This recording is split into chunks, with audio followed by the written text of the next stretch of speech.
Welcome to Alibros EduSoft Free Education YouTube channel. Today we are going to discuss the important questions in Indian economy at the eve of independence, economics +1 first chapter. Let's get into the video. So friends, we are going to discuss the important questions in the chapter Economics for +1 Indian economy at the eve of independence. So in this chapter, we last discussed about the infrastructural problems which we faced in the British colonial rule in India. So the first question is also related with the infrastructure. Why did the colonial government invest in railway system? So we already explained that railway, it was introduced in 1850. So the first train was from Bombay to Thane. We studied that it helped for long distance travel, all that things. So here the question is, why did the colonial government, they started or they invested huge amount in railway system? It is for, the options are to help break geographical barriers, to ease transportation of raw materials, mobilization of army, then both B and C. B and C means to ease the transportation of raw materials and mobilization of army. The correct option is D.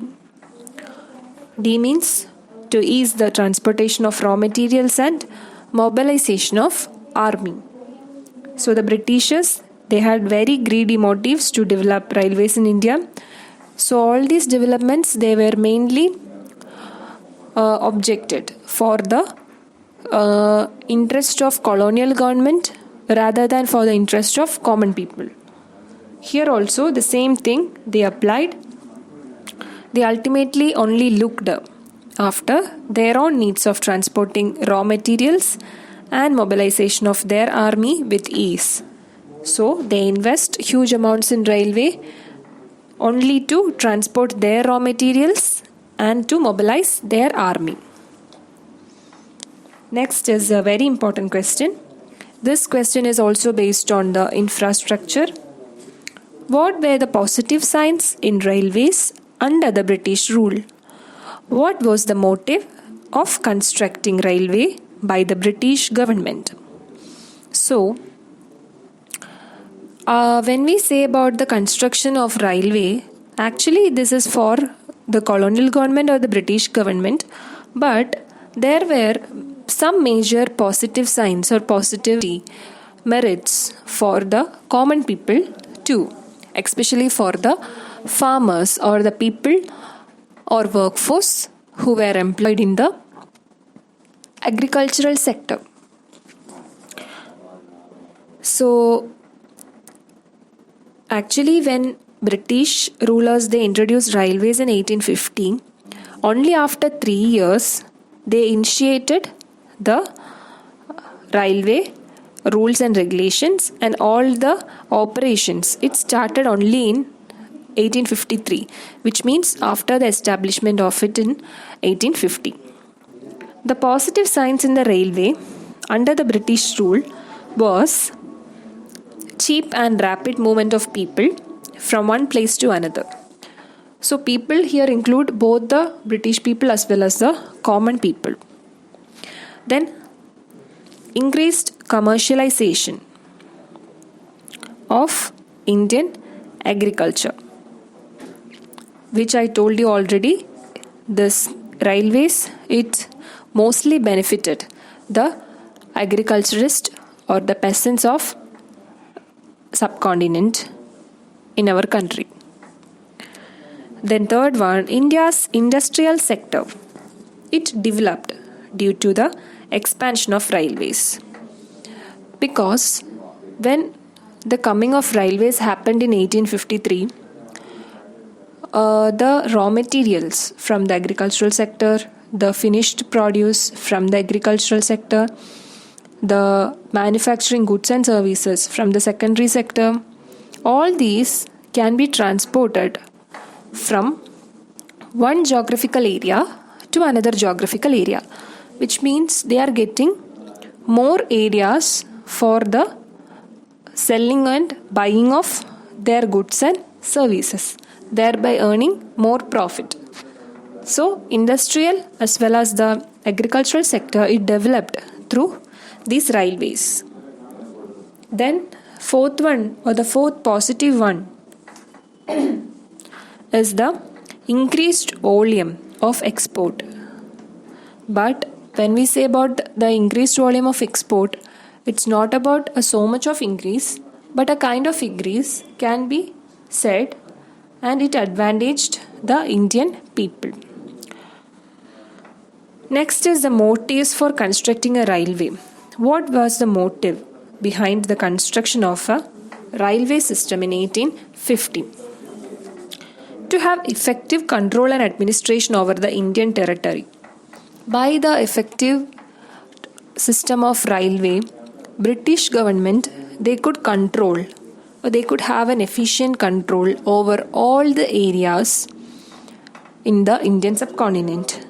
And also the second one is the profit earning through foreign trade by linking major ports with railways. How is that linking of port happen with railways is that foreign trade can be done only with the help of inland trade and sea trade. So, when these sea trades are connected or carried out through ports, those ports which enhances or which gives or helps in the foreign trade and sea trade can be connected with the railway system, so that there can be an increased mentioning or increased trade between the countries. Next is the profitable investment in India. Many other areas or many other geographical areas, they can invest in India through the help of railway system. So these are the some of the positive signs as well as the motives by the British government in the construction of railway. Next is about the introduction of the chapter. Name some individuals who tried to estimate colonial India's per capita income. So, this we studied in our previous part. We know what is per capita income. What is per capita income? It is the measure of amount of money earned per person in a nation or geographic region. So the per capita income, the national income, many economics were there. Economist people, they were interested in calculating the national income, per capita income and GDP of our country. Here, who are the individuals who were involved in those calculation of per capita income and national income? Here the major analysis is for the per capita income. Some individuals like Finlay Shiras, Dadabhai Naoroji, William Digby, V.K.R.V. Rao and R.C. Desai, they tried to estimate the figures of per capita income. Although the results, they were not accurate or very consistent.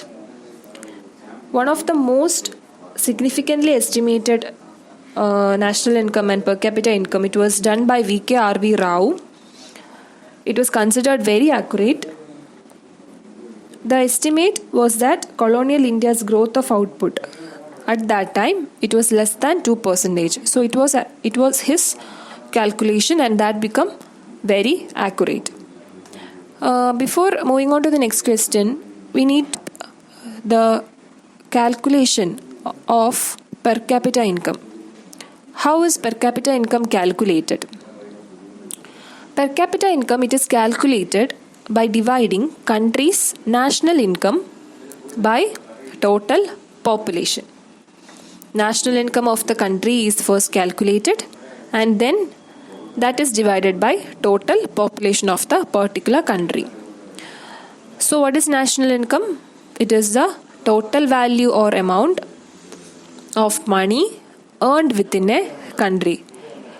Kindly don't get confused between national income and per capita income.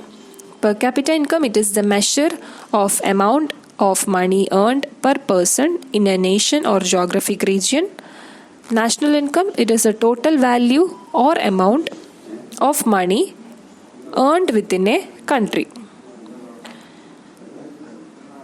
Next one, which of the following formed the backbone of Indian industrial sector before colonization?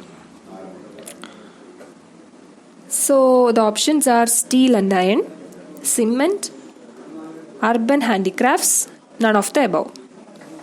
Here when we see the word backbone of Indian, we'd like to write agricultural sector, but kindly follow the full question.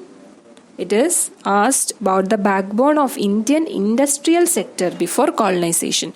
When we asked about the backbone of Indian economy, we'll write our primary sector, that is agricultural sector. But here it is asked about the backbone of Indian industrial sector.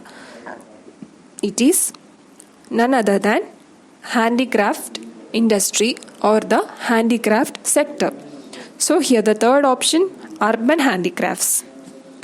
Pre-colonial India, it was known for excellent craftsmanship and saw high demands for outputs from the urban handicraft industry. So we know that we have many skilled artisans who were involved in the handicraft industry. So those people which we studied in the first part about the skilled people, they were called as karkhanas or workshops, and what they do is these skilled artisans of the handicraft sector, they convert the raw materials into finished goods with the help of these karkhanas and workshops. So that we discussed in the previous part. Next is, how was the export surplus used? Export surplus, we know that it is the amount or the surplus or the part which is left behind in our country after exporting to other nations for the purpose of trade. So this export purpose or the export surplus, that is mainly used by the Indian people for their own satisfaction of the needs. But after when the coming of British in India, what they do is they used this export surplus for the benefit of their nation and for the development of their country. At that time, export surplus was not handling by the common people or the Indian people. Options are to make payments to a British office and war, import of invisible items, the welfare of Indian industry, both A and B. The correct option is D. It was used mainly for the British people, so to make payments to the British office in war and for the import of invisible items. Britishers, they never want to use the surplus for Indian interest. It was used to make payments for an office set up in Britain, to meet war expenses and import invisible items. When we say about the invisible items, it includes services, then distribution of the services by the Indian people to British people. Next question. When was the first official census of colonial India recorded? So we studied about the census in the demographic condition. We know when was our first official census done. Option 1799, 1830, 1890, 1881. So the first official census, it was held or it was made possible in 1881. The first official census conducted by the British government in India, it was in 1881, and this was also done much after the delay. We can say that it was initiated in the year 1881, but it was implemented more after many years. In this, we have studied about the year of Great Divide, which we would not remember but need to quote down. 1921, the year of Great Divide. So it was divided into two as before 1921 and after 1921. The first stage of 1921 was high birth rate and high death rate. And after 1921, it was the second stage of demographic transition, where we explained the high birth rate and low death rate. So this is related with the demographic condition of India during the British colonial rule. Next is the share of agricultural sector in the Indian workforce under the colonial rule was 70 to 75%, 50%, 10 to 20%, and 90%.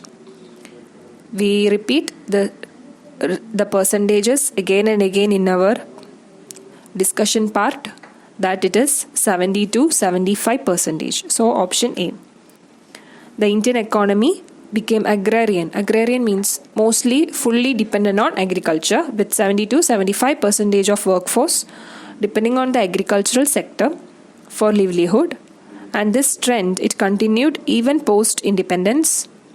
But now, our dependence on agriculture, it's slowly decreasing. That we seen in the chart, where there is gradual decrease in the work share of agriculture from 1951 to 2000. Now, it's very low. So these are the important questions related with the chapter. Next is a mind map, which is very important for remembering all the key points of this chapter. About the main key point is about agricultural sector, foreign trade, industrial sector, which are the three important ones in the Indian economy on the eve of independence. The classification of agricultural sector is of three. First one is the land tenure system. In the land tenure system, we have studied about the Mahalwari, Rotwari, etc., which cause problems.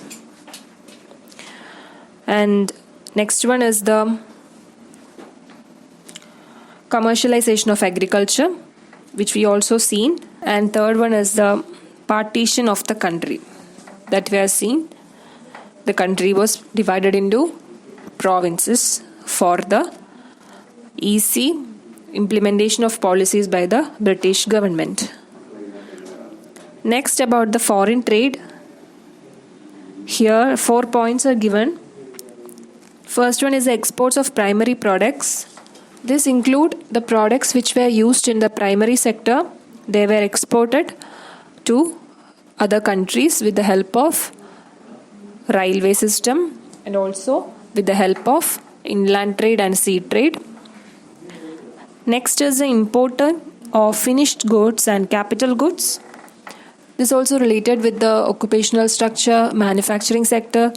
The products from the sector, they are imported, which comes under the foreign trade.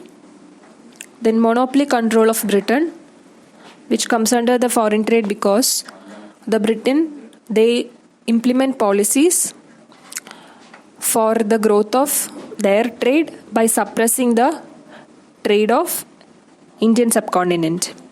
And last one is the economic drain. Economic drain is mainly associated with the policies brought in by the British government for the upliftment of the British people, and by exporting all the raw materials from Indian subcontinent and bringing those products to Britain and making products and finished goods with the help of raw materials from India and then importing those goods to India, thereby the drain of economic wealth in Indian subcontinent.